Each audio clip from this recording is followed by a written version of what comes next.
Hi everybody, it's Cam. So I just wanted to make a video about something that I've been thinking about recently a little bit, and that is about how veganism can become an obsession. So the reason I bring this up is because over the past week or two I've been really getting into this starch solution lifestyle in a way that I've seen a lot of people on social media in these Facebook groups and YouTube channels really get very dedicated to this lifestyle and talking about it and sharing the ideas about it, which may be great for them.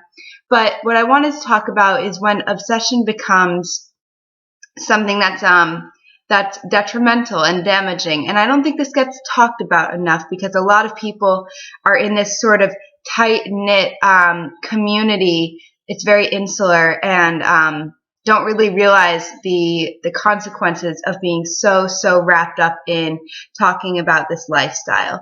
So the reason I bring this up is that over the past couple of weeks, I have been kind of getting into this trap of being so dedicated to, veganism and watching videos and listening to podcasts and all of that, that I've started to get a little bit back into these sort of disordered thought tendencies of like non-vegan food is, poison. And I mean, it kind of is for your body, but like, you know what I mean? But like really looking down on other things, being more restrictive with eating whole plant foods and no salts and no sugars and all of that, really exercising, taking care of my body, focusing on weight loss, that it's gotten me to a headspace that I'm not comfortable being in. And I realize that I'm maybe spending a lot more time than I thought when I really add up the amount of hours that I'm listening to podcasts, that I'm, preparing meals, that I'm watching videos, that I'm reading Facebook group posts, and it's to the point where it's unhealthy for me. And so what I did over the past couple of days is I deleted all of my progress photos on my phone because honestly, I can look at myself and try on my clothes and see that as a comparison. I don't need to take a progress photo every freaking day. Like, that's unhealthy for me. And that's getting back into tendencies that I don't necessarily want to be getting into. And that's my decision. So I deleted those photos. I removed myself from many Facebook groups. I was in a lot of vegan running groups, a lot of vegan recipe groups. And honestly, I know how to run and I know how to make recipes. I don't need to do that. The one group that I stayed in is Raw Till Whenever because it's such a positive group and it's not sort of so much of the vegan propaganda. I unsubscribed from some YouTube channels. And I think while this was happening, I ended up watching some of the videos of the people I unsubscribed to just to make sure that indeed it would be healthy for me to unsubscribe from them. And I realized like some people and these lifestyles, they're so wrapped up in this health and nutrition that they don't even realize what this mindset is doing to them or what this lifestyle is doing to their mindset.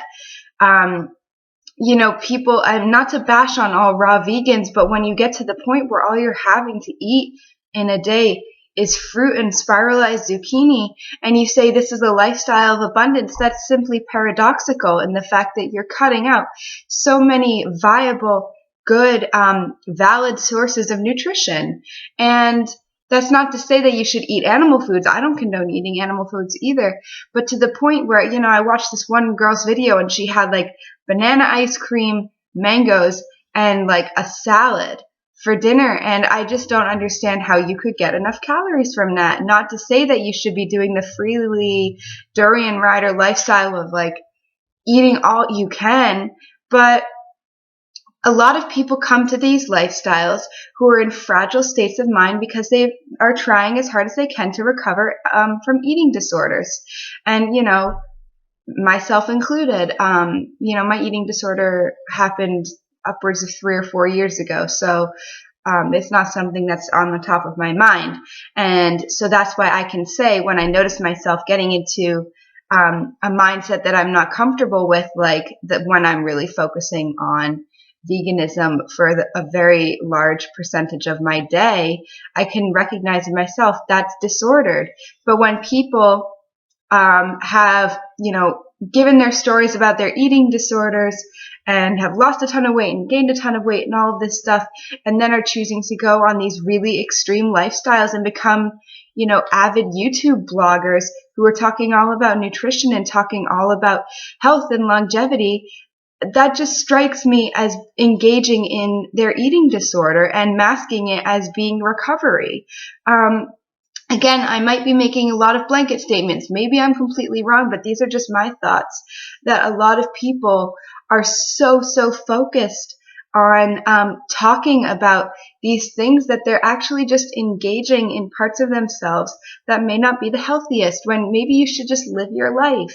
That's why I don't, profess as if I'm a professional nutritionist or anything like that, because I'm not. And me giving advice as if I were one would be engaging in a disordered tendency. And so for somebody who's had a really rough eating disorder past to then become a nutritionist and be very focused on exercise and focused on health, it strikes me as just engaging in something that might not be the best for them at that time, unless they're being truly honest with themselves. And so that's why, for me, I was honest with myself over this weekend. When I started feeling a bit lightheaded, I realized I probably wasn't getting enough calories. I was like, okay, well, why am I not getting enough calories on this lifestyle? And I realized, because I'm inadvertently restricting a little bit. And I didn't even realize it. It's just something that my body and my mind sort of does behind my back, so to speak. And I engage in bad habits by accident. And so I really had to be honest with myself, and that's why I'm really cutting down on what I'm doing. But when certain YouTubers say, like, I was so skinny when I was anorexic, and they look the same as when they were anorexic, the only difference is that they're probably restricting even more by limiting the amount of foods that they can have to raw fruits and vegetables. It seems to me as disordered. Maybe I'm wrong. I don't know. I'd like to hear people's thoughts on this, but that's why I just wanted to make an update in terms of my life too, in that because I realized in myself that I was doing things that might not be the best for me at this time, like listening to podcasts all the time about health and weight loss and all of that. I realized that while that does really help me lose weight faster to be doing those things, it also is inhibiting me from just living my life and being a happy person. And when you're so focused on weight loss for the majority of the day, what else are you doing with your life? And what are these YouTubers who have overcome eating disorders doing with their lives other than engaging in topics regarding food and exercise, which is, for most people with eating disorders, sort of a dangerous territory to be in. So anyway, now I'm repeating myself. That's all I wanted to say. So I would love to hear people's thoughts on this. I hope I don't get very much backlash because of this, but yeah, that's all I really feel. And yeah, other than that, things are going well. And I'm just drinking my homemade kombucha, blah, blah, blah. All right. So I'll talk to everybody later. Bye.